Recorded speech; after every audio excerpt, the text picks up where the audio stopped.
Anxious. Apprehensive. Yes, it's been a hell of a week, isn't it? Watching what's That's- going on the socials with all of these changes. So, yeah, Well- keen to hear what's going on. To those listening, we've got Tom Kenyon back with us. And Tom, much happening in your week this week? No, it's actually been very quiet. I was wondering why I didn't take leave. And how's the bunker? We got the Oh, the bunker's good. It's going well as these things can, put it that way. And we've just tried to poke along and answer questions and the information that we can. To those listening, the bunker reference is a couple of days ago. I reached out to Tom and he rang me. I texted him, not thinking that I'd get any response, and I got an immediate phone call. And he said, "I'm in the bunker. I'm okay." So there's a lot of reinforced concrete on my head. That's right. I'm okay. Oh, that's good. That's good. As long as you're okay.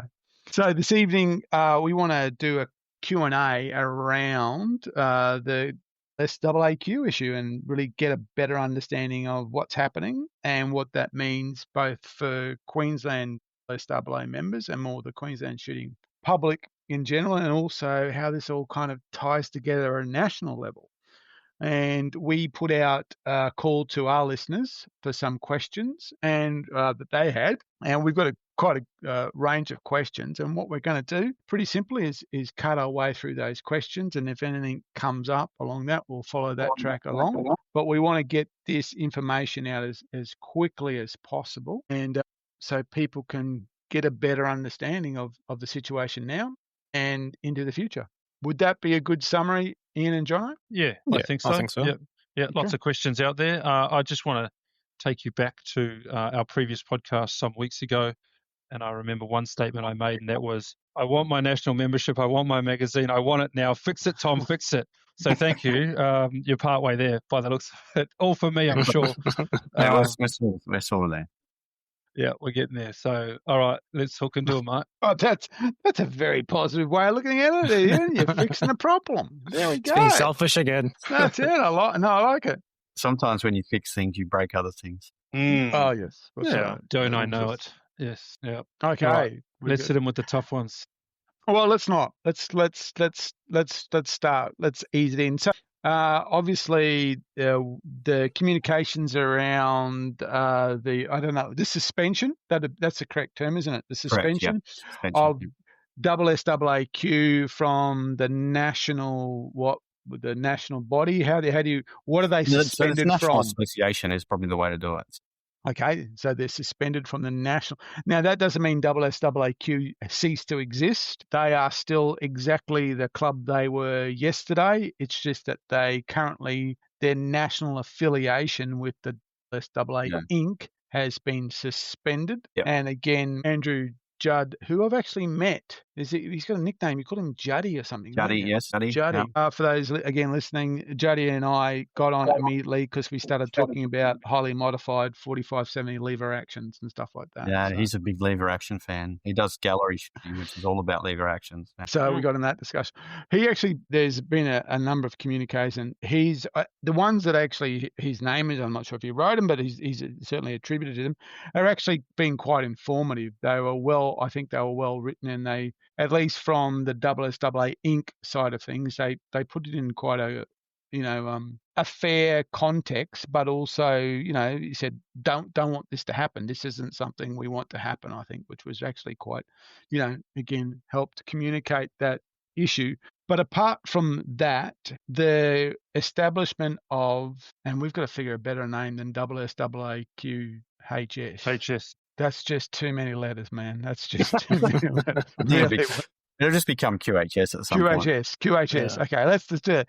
QHS, the establishment of QHS, how has that been received? I suppose that might be a good place to start. Well, firstly, there were some people who were very keen for it, had the sort of the Ian line, which is good. Now I've got the opportunity to join National Association or a national affiliated association. That's what I wanted. So there's a few people who have jumped in straight away. But the overwhelming response, I think, has been has been outlined very neatly by all the questions that you've got, which is, how does this affect me? What does this mean for me? What does this mean for SSAA Queensland? All of that sort of stuff. And you're right to say, their operations continue. If you're relying on them for your genuine reason, well, that remains. There's nothing to worry about there. That sort of stuff, your club is going to keep operating.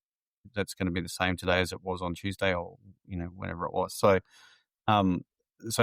things tick over. Really, what it means is that the Queensland can't vote at the board meetings. They can't attend the annual general meeting because they're not financial at the moment. And it's like if you're a member of a club and you don't pay your subs, well, your membership is either suspended or ceases. So we actually didn't want to expel Queensland. That's, we want a united association. We want Queensland in. They've got a lot to offer. It's a well-run organisation. They have a lot of members. Those members contribute to, to making our competitions better right around the country. They've got a lot of some of our riders like you, Mark, and others are from Queensland. They really are, Queensland is a big shooting state, and it's important that it's part of a national organisation, in my view now. And that's why it's disappointing getting where we are. And that's why we didn't expel them. The board chose instead to just suspend the membership in the hope that it could be resolved at some point in the future. Okay.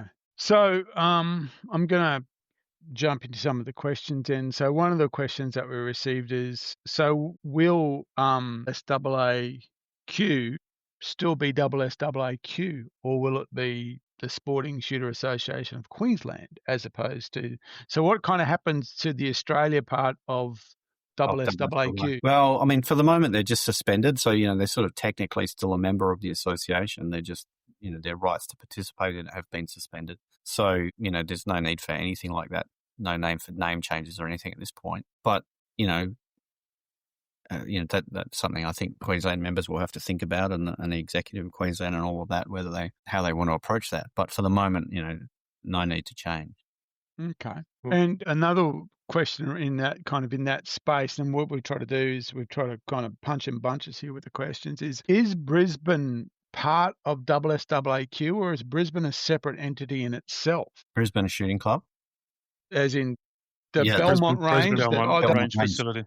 Yeah. So, my understanding is that, so they're both, is the short answer. So they are a separate entity, as all clubs are. All clubs are incorporated associations, and then they affiliate with the state body. So the clubs, in Brisbane's case, they've there is I assume it's Brisbane Shooting Club, or something along those lines, and then they affiliate to SSAA Queensland, and then SSAA Queensland affiliates to SSAA National. So, or SSAA Inc., which is the national organisation. So, but the short answer is they're both. Yeah. Okay, because for me, historically, SSAA has been Belmont. I've been a Brisbane Range member for a very long time, and I'm now a Brisbane. They changed the system a couple of years ago where I'm now an annual pass holder to Brisbane. But for me, that's always been what SSAA was. And that's true all around the country. Many people participate just in their clubs, and that's and that's what I never thought of it other than that was where you going, SSAA. Yeah, I'm going to Belmont.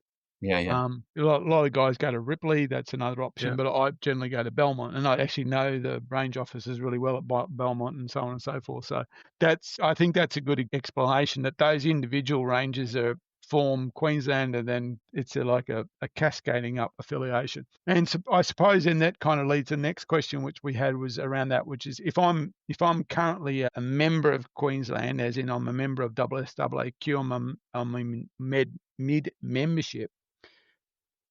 Should I wait it out, or should I join QHS? QHS. So it's sort of... Got to learn that one. Got to learn QHS. QHS. It really depends on what you're looking for, right? So if you really, immediately want to be part of a nationally affiliated body, you want to get Australian Shooter, all of that sort of stuff, well, then, you can join straight away and be part of both, and then make up your mind about what to do with your SSAQ membership as time comes up. If you want to keep having access to ranges, you will probably need to stay a SSAQ member, because we don't have any affiliated clubs at the moment. We don't have any ranges of our own or anything like that. So we can't really we can't really assist with range shooters at this time. And if that's all you need, then you should probably stay there. But if you want, but you're still welcome. You can join both, technically, is the answer. That was the next question. Yeah. But you don't have to be a SSAA member to attend the range, Belmont or Ripley. Yeah. It's a different fee. So if you're a QHS member, you'll pay full price, correct? Right. It won't be discounted for being a SSAA member. Okay. Can I go back a step? So I'm a bit confused about the affiliation bit. So you were saying a minute ago, we've got SSAA Inc. Yeah. And then you've got SWAQ, and then you've got the other states, and then the clubs affiliate themselves to the state. So you're saying that Warwick branch or Toowoomba branch, they choose to affiliate with SWAQ. Are you suggesting that they could choose to affiliate with QHS if they as a club vote for? Because the clubs are all different, it would be hard to give you a general answer that would be accurate. Yeah. Okay. I think I'm pointing to the range ownership. Yeah, it depends on who owns the range and the structure of the club and everything else, and they're all different. Yeah. So, I mean, could they do it? I suppose technically they could, but that would be a matter for the clubs and everything else to work out, and they'd have to go through that process. But I think, and it would depend on the individual constitutions of the clubs and how they're affiliated and all those agreements. It's actually probably quite complex at each club level, just depending on what they've done, what they haven't. Yeah, but at some point in the past, they would have affiliated to SSAA Queensland. Yeah, I was always under the assumption that the Rangers were owned by Queensland. That statement's probably inaccurate. The Rangers are owned by the clubs in Queensland. Yeah, some are owned directly. Queensland do have some Rangers they own directly. So Millmerran and Ipswich, I think, and there's a couple of others. So they do own some directly, and then others are leased by clubs. Others are owned by clubs. There's a whole variation of ownership around them. It's the same in around the country too. All the other states have similar variation in their ownership and arrangements. It's quite that probably reflects the reality of how they were formed.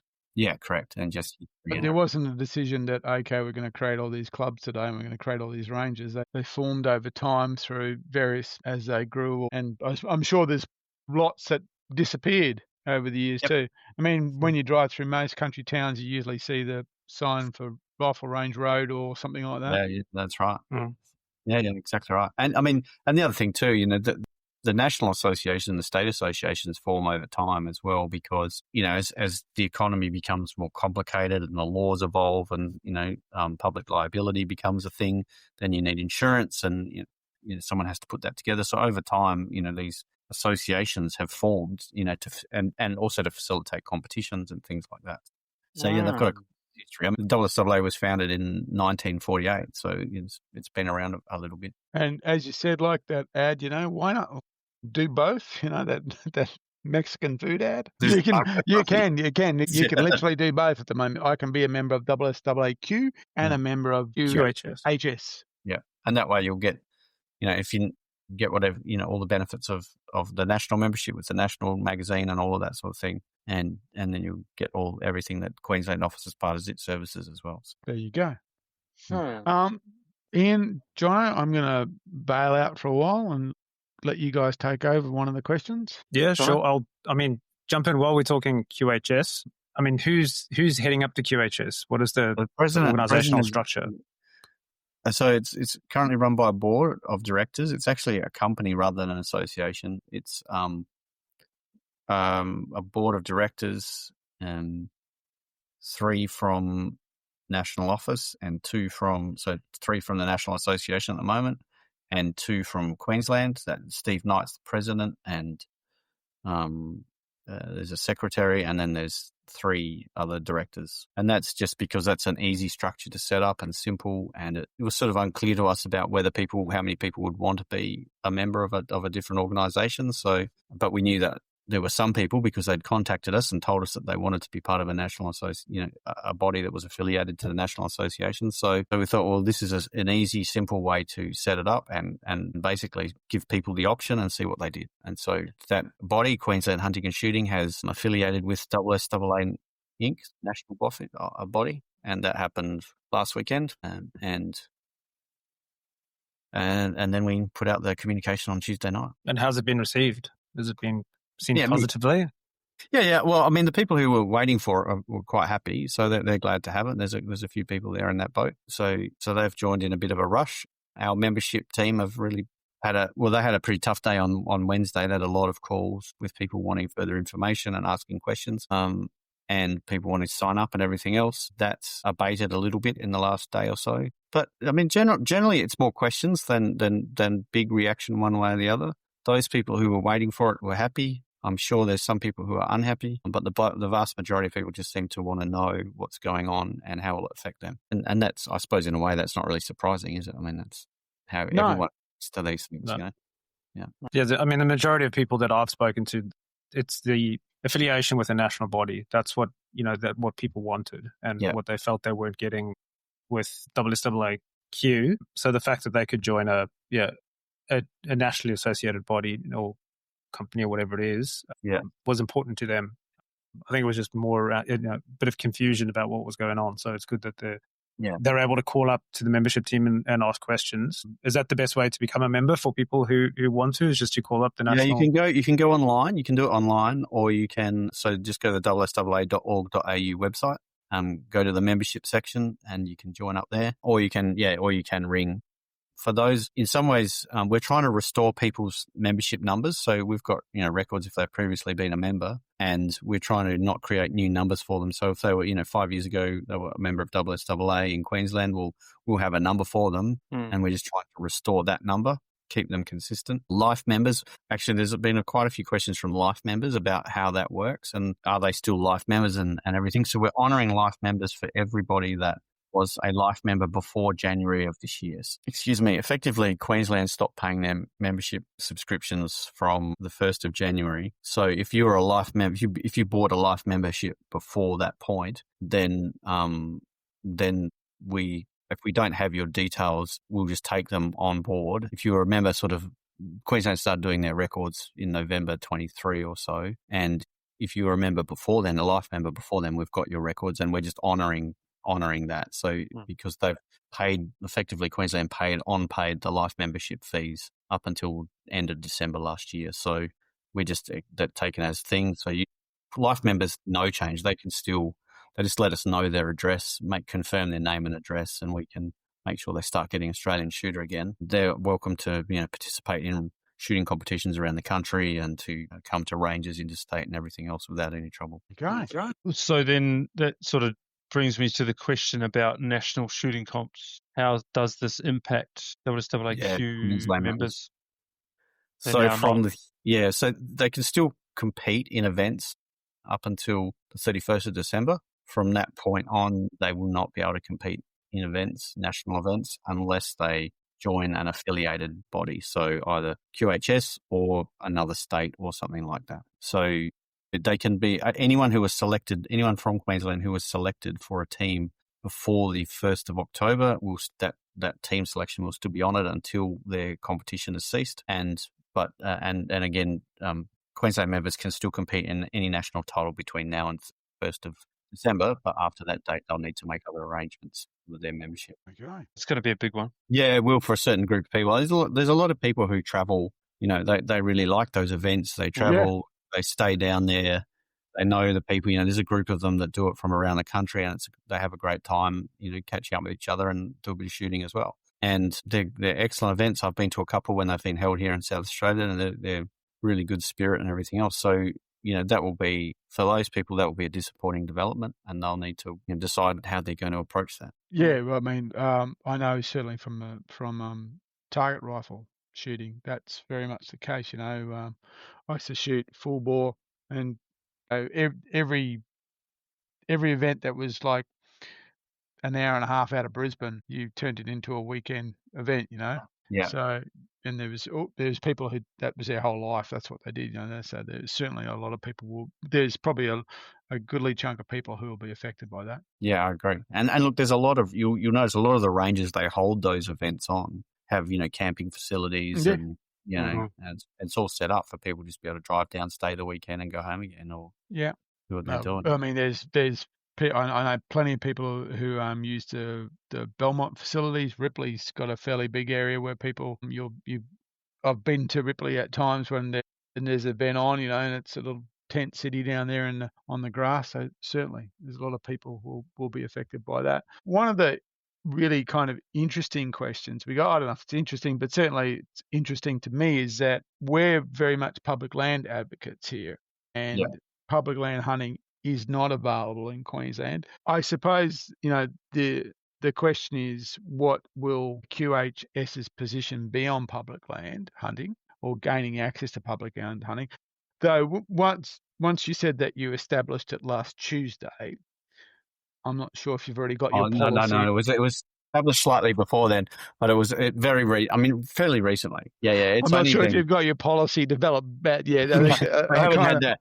I think upon reflection, it might be reasonable to think that you haven't developed a policy as yet. Well, let's hear the answer to this, because there's a few follow-ons to it that may not have been thought about yet. But let's crack on with that. So they're an affiliated organisation now, and broadly, the SSAA around the country is supportive of access to public land. And I'm not sure there's any reason to think that QHS wouldn't be. So I'm happy to make sure that becomes something that they do discuss and come down on a firm position. But I'd be surprised if they weren't, because part of the thing that makes, all of us want more people getting into shooting, and part of what makes that easier to get into shooting is if people have somewhere to go to shoot if they want to get into hunt. Absolutely. It doesn't matter what it is. If they want to do, if they've got access to ranges, if they want to do target shooting, or access to land if they want to do hunting, and it is a strategic goal of the Sporting Shooters Association that we want to see more people involved in shooting in Australia. And that means there needs to be more access to land and public land. I mean, the good thing about access to public land is that it does two things. It gives people a chance to shoot from our point of view. But secondly, it actually is a public good. It is eliminating introduced species in publicly owned land. And that has its own positive effect on ecostructures and sub-environments and everything else. On if you've got plants, for instance, that that are endangered and they're being hammered by introduced species, reducing the number of introduced species helps extend the life of that species over time, the plant species, for instance. So hunting is actually a public good. We're just probably not SSAA. I mean, shooters in general are probably not vocal enough about the good that we do for the environment and for the government in many ways. I mean, if you look at, sorry, I'm on a bit of a tangent now, but if you look at the numbers of pigs, for instance, that private shooters eliminate in this country versus the number that are killed by government programs, the private contribution far outweighs the public contribution. Every year. Yeah. And in fact, we pay to do it, and the government is paying to do it. So it doesn't make sense. I think the question is born out of the frustration that there have been some very good attempts to table public land hunting in Queensland. The old petition goes around, thousands of signatures, lots of very good argument or reasoning as to why it would be a good thing for Queensland. There's been support out of New South Wales to, lift and shift the New South Wales model into Queensland. And I think the reason the question has come up is because there has always been a noticeable lack of support from the shooting organisations to get behind those efforts. And I think there may be a wry smile somewhere in the background that the people that haven't supported have been put over here in the corner, and there's a new entity standing up, and there's an opportunity to restart this conversation and to put it on the agenda early, because there are a lot of Queensland people that would give so much for public land access. What they need is an organisation to get behind it, and that will be a groundswell. There's no doubt about it. And that'll be the hunting in your QHS, right? So, as you guys know, I'm formerly a politician. I'm a recovering politician, and I am itching now to say, I promise we will camp. But that's not my decision to make. That's a decision that QHS has to make for themselves. I am acutely aware as the CEO of the national body that it's my job to provide help to the states, not to tell them what to do. So, but like I said, I'd be surprised if they didn't take that position, but we'll probably better give them a bit of time to get to that point. For instance, we we put up a post earlier this week, which was just basically an image that we got from Shane Broadby, which was that the $500 million that hunting's generated for New South Wales this year, and how many jobs it's created. That post has had 70,000 views, and it's been shared, 60, 70 times. It's the most viral post that we've had this month, and people just saying, that's what it does. That's what it does. And it's just the economic benefit. Yeah. It's just simply showing here is the economic benefit. And some people have got it wrong. See, some people have said that they've associated the $500 million with cost, whereas in fact it's revenue. That's right. This is the government have not spent $500 million on hunting. Hunters have spent $500 million on hunting. So it's a huge revenue. And so that's it. So the public land hunting, I believe, for instance, in the R license, about 10% of participants from Queensland. Yeah, right. So, and it wouldn't surprise me. I mean, we have very strict access. It's actually done through a SSAA program here in South Australia, where it's called the Conservation Wildlife Management Group, are basically contracted by our equivalent of Parks and Wildlife to go into parks to cull animals. But they effectively shut the park down to do it, and then have the shooters in there, or they shut areas of the park and everything else. Whereas I go shooting regularly in Victoria in the Snowy Mountains, and the rules there are much looser. It's like you're allowed to shoot in the national park. There's some restrictions around time of year and everything, but you just get a hunting permit and away you go. That's public land hunting. That is public land. Yeah, and it's fantastic. It's fantastic. It opens up so much extra space. And it's not uncommon for us to, for a caravan to come past us in the Pilliga and say, where's such and such campground? You go, just keep going down this road another 40K, something like that. It happens. Yeah. I am a little bewildered that the parks and wildlife around the various states haven't embraced it more fully. I mean, the department here is very supportive of the work that we do, and they work very closely with us. And in fact, they've been very helpful on some issues very recently. But having in some of the more remote or less accessed parks in the state, I think they could open it up more permanently and without too much risk to public safety or anything like that. Yeah, I mean, the risk to public safety is an argument that it just doesn't stack up anyway. You go and have a look at where we hunt a lot, which is Nundle. We hunt at the same time of year that groups come in foraging for mushrooms, groups come in fossicking for gems and gold and all those sorts of things. So there's motorbike riders, there's families that camp there over Easter. It's a very busy and shared park. Yet zero instances of and there's countless examples like that around the country where public land access is allowed. There's many examples like that. Where I go up in the Snowy Mountains, there's plenty of camping up there in summer. People go. I mean, that is the area where access is a little restricted, but that time of year, when everyone's up there. But the rest of the year, you can shoot near campsites, as long as and you just got to be careful about it and sensible. And in New South Wales, it happens overseas. It's very common.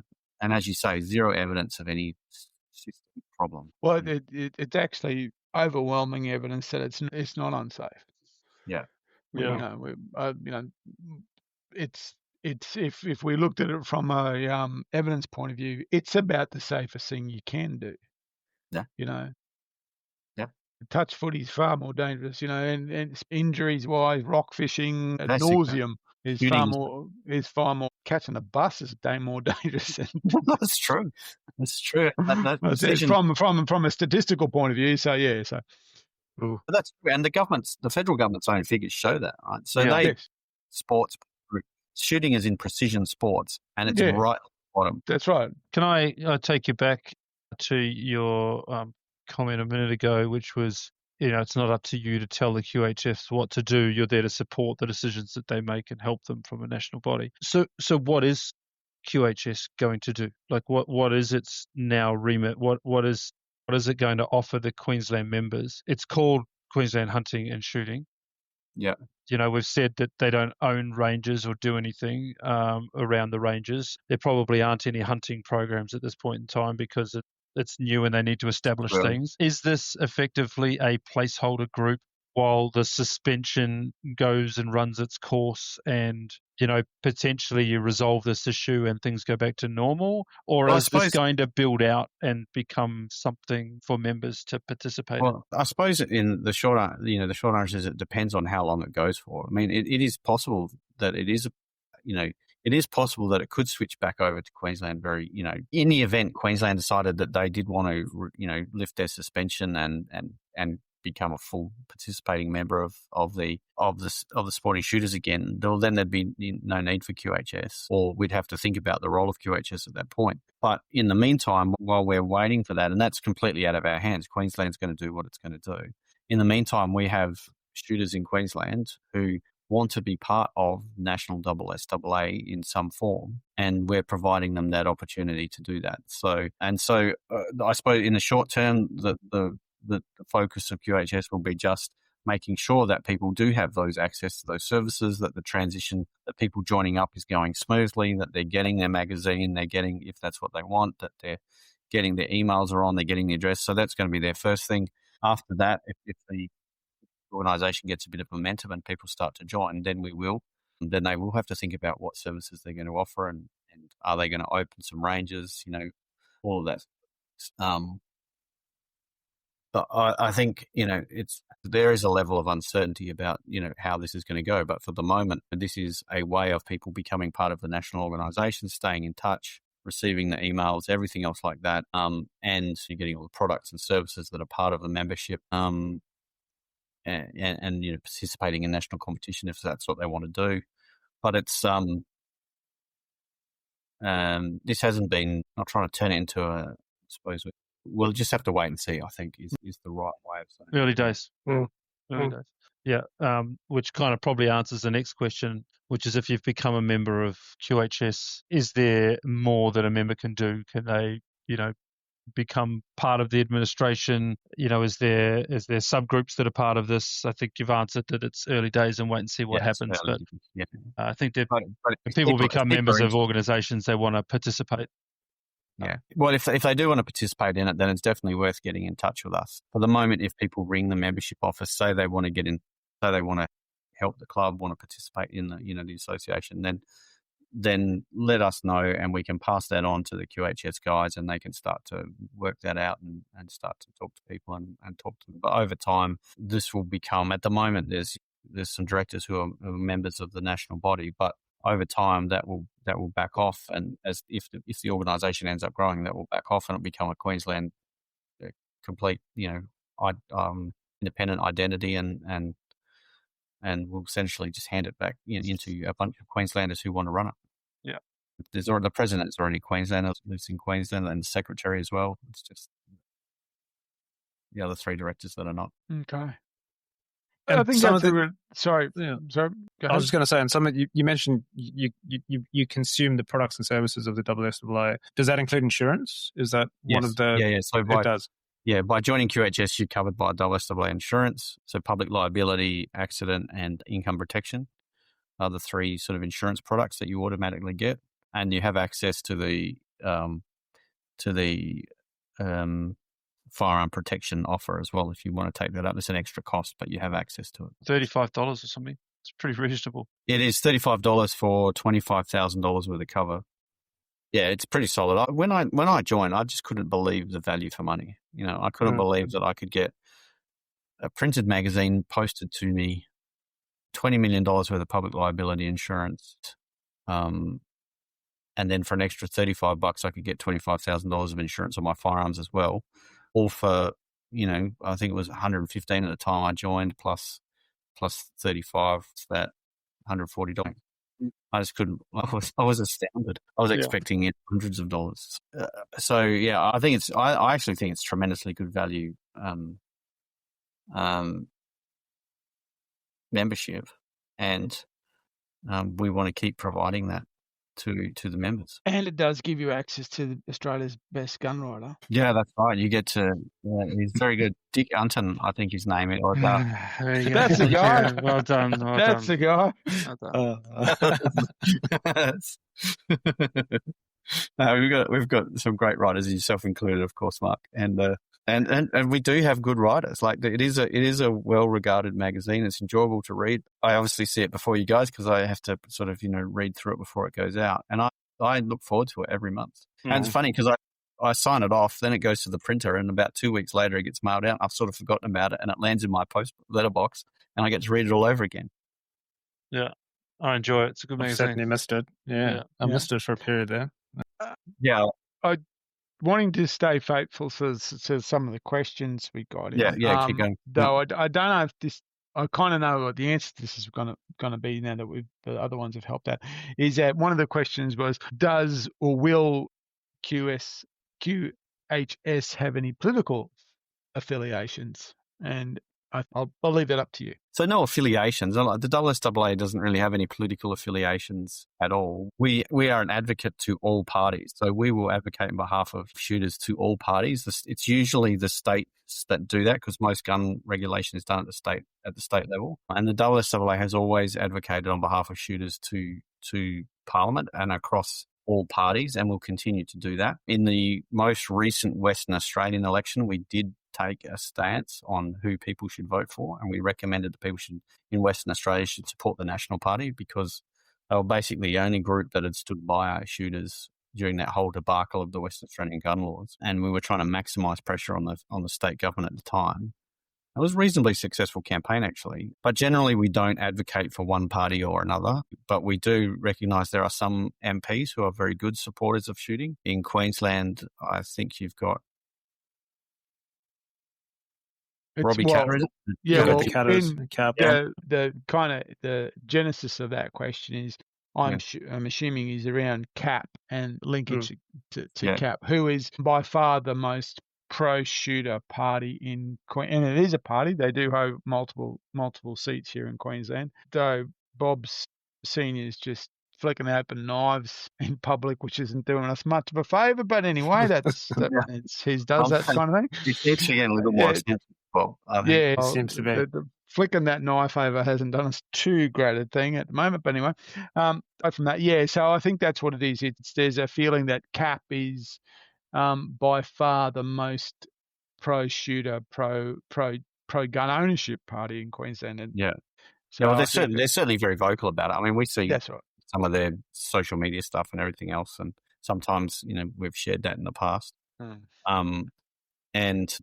we've never locked in. Well, apart from that Western Australian case, and maybe there's some other examples in the history, but generally it's just been an advocacy role rather than a campaigning role in terms of campaigning for a particular party or anything like that. And that will certainly, the advocacy role will certainly continue.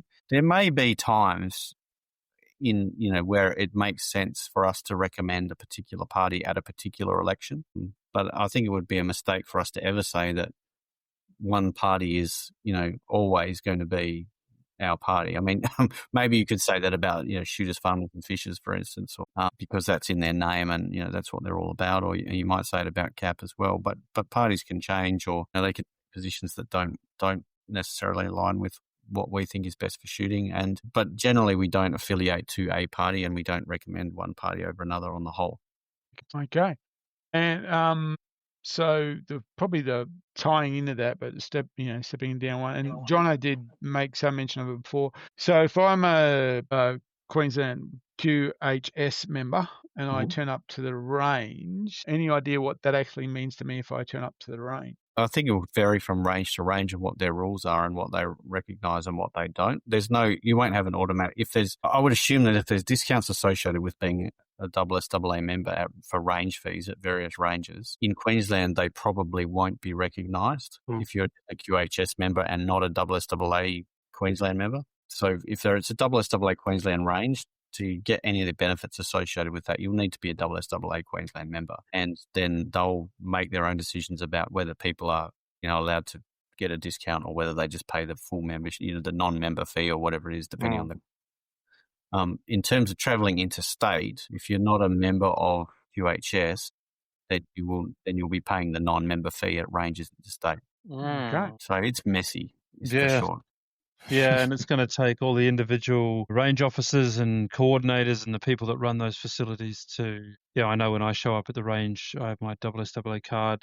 I write my details in the book. They check my license. They check my membership. They're now gonna need to identify QHS as and I guess in their minds, a rogue organisation. Anyway, it's just what it is. I mean, there's no. I mean, you, depending on how much you want to use the range, right? So if you're using it regularly, then the most effective way to do that might be to stay a SSAA Queensland member as well. Yeah. Well, see, for me, the most effective was to actually become a Brisbane member. Yeah, right. And pay the annual fee, which is not inconsiderable. But then I don't pay range. I can go to range as much as I want. I don't pay individual range fees now. I go, and that's because reviews and all that kind of thing like that. Yeah, correct. I'm at the range a lot. So that was I suppose that's gonna, and I'm assuming then, thinking about it that way, if you're a member of Shooters Union at the moment and you're shooting at Ripley or Belmont and you're not a member of SSAAQ, you do probably pay a higher fee anyway. You'll pay full price, non-discounted. Yeah, I didn't think about it from that front. You probably do, yeah. But even it's also branch dependent. So I used to shoot a lot at Ripley, and so my SSAA membership was with Ipswich branch, and so I got a discount at Ripley. But if I went to Brisbane to Belmont, I didn't get the full discount because I wasn't a Brisbane branch member. Yeah. So I was, last time I was there, and this was three or 4 months ago, they said if you fill out this form and transfer your membership across to Brisbane, then you'll get the discount. So every time I go to a range, they try and swing my membership across. Yeah. So it's not even at a state level, it's even down to an individual branch. There you go. I didn't know that. Yeah. This is the sort of part of the nature of SSAA, because we describe ourselves as a bottom-up organisation. So, it goes from the individual member to the clubs, to the state, to the national body, and the direction of sort of seniority, it's almost from the bottom, up, rather than, I think in the US, I think the NRA is a top-down organisation where you've got an executive or a president voted in, and they start issuing orders down, and all clubs will do this, and so that's the difference. But the bottom up of the organisation tends to be quite independent. People run the clubs how they want to run the clubs and run their ranges as they see fit, and all that sort of thing. Well, they even have different range. The rules of the range are different between Belmont and Ripley. Yeah, that's right. It's not even it's not even state. It's not even governed at a state level. It's at a branch level. So that's right. Well, you're turning up a whole new country every time you go shooting in a different. It is. You've got to learn the different. Yeah, that's right. Yeah. Even like different rules, like where you transport the firearms into the range. Yep. So, and where you put your firearms. Right. So, like at Belmont, you leave it on the bench, and they check them, make sure they're clear. Whereas at Ripley, you have to put them in the gun racks behind you, and then they come past and make sure they're clear. There's different rules at every range. That's right. Yeah, exactly. And I experienced that in South Australia when we were on that shoot, muzzle up or muzzle down, depending on what's right. Whatever the range officer says is what it is. That's what's right, Yeah, that's right. That's all you need to remember. That's it. That's right. In Jono, any other questions? I'm about out of my list. No, I think the other one that I've got, and we talked about, the frustration that members have voiced on the socials about weakening our national advocacy. Weakening, SSAA in general by dividing and not being able to speak on behalf of the country, or all of the members anyway. And you've answered, and talked about that a bit already. But I'm curious, beyond the member and more into the shooting community and the other organisations that are out there, you will have had to have, I'm sure you would have had conversations with peers and other organisations, things like that. How is this generally being seen by others outside SSAA? Like SSAA, in many ways it's sort of the same, because people are disappointed that it's happened. And, I know that everyone I talk to is just sort of, they sort of get it in a way, because all of those other organisations, have state branches and everything else. And the shooting sport, it's a funny sport because it tends to be there's a highly individual streak in shooters. And they, there's sort of this, I don't like being told what to do streak. And that can play out in clubs branching off, or individuals going off and starting their own clubs, or, everything like that. So it's like, I was astounded when I started this job, a bit over a year ago, some of the grudges that that are affect the way we operate now are held over 20 years or 30 years. It's like, this is because this time this guy said this or did that, and it's not just SSAA. This is right around the country and various shooting organisations. And this is another challenge. Whereas we've just been starting to get together with, you would have seen, I think earlier this year in May or so, we went to Canberra. The CIFA, the Shooting Industry Foundation of Australia, put together a meeting in Canberra. It was a really good meeting. We were there with ADA, we were there with ACTA, with Sporting Clays. There were Shooters Union was there. There was a whole bunch of shooting organisations. We all had a good discussion.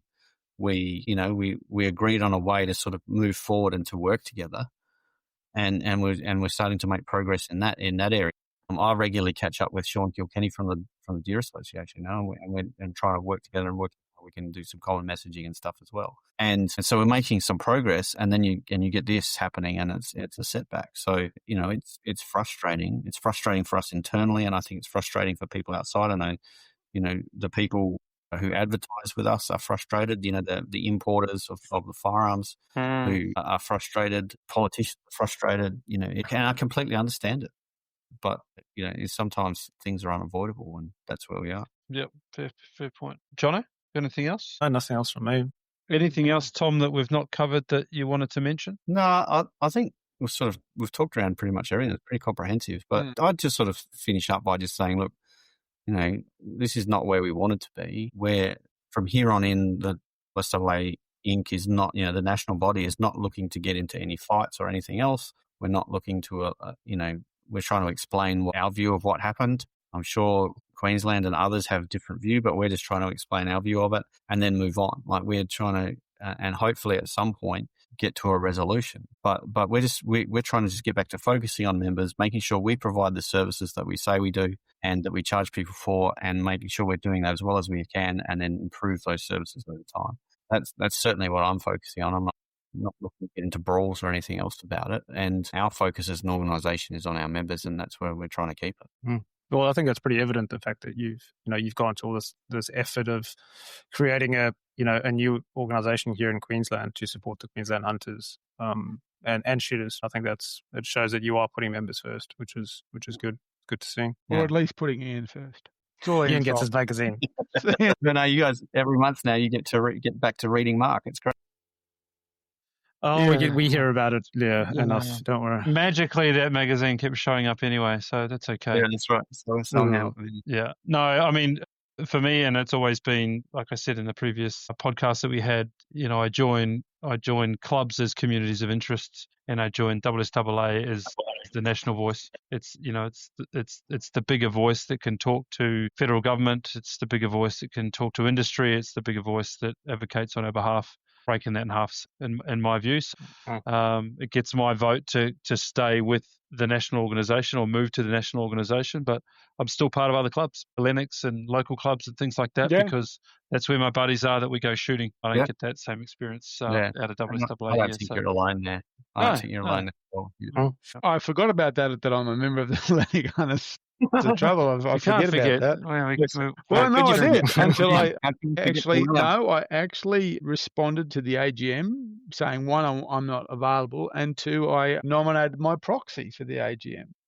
Well, there you go. Well, I think, it's true of me. I'm a member of like a SAPA, like South Australian Revolver and Pistol Association here in South Australia. It's my pistol club. People get upset at me for not being a member of SSAA club. I probably should join one as well. But I'm a member of the Adelaide Target Shooters is a SSAA club. I'm a member of them. My Ponga Pistol Club is my pistol club, and I'm a part of our CWM, our Conservation Wildlife Management group as well. So they're all my groups. We all have multiple memberships, right? You pay multiple memberships and everything else. Yeah, and I think what the message behind that is you're buying the service that you want, and so you want to be able to say, "Oh, this is what from this service I want this, and from this service I want that," and I'm happy to buy those services. And that is why there is no right answer here for where you put your membership.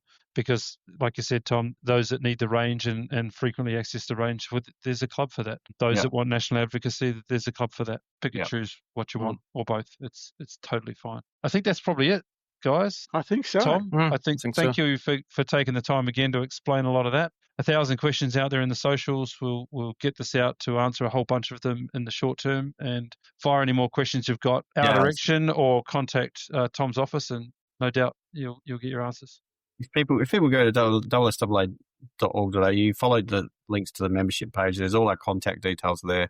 They can ring our membership office during office hours, send me questions to you, and feel free to pass them on, and we'll try and get answers back to them. And these sorts of things, they answer a lot of questions, but they tend to create more as well. So feel free to keep going. Yeah, awesome. Okay. Awesome. All right. Thanks, Tom. Appreciate it. Call it a night. Thanks very much. Thanks, guys.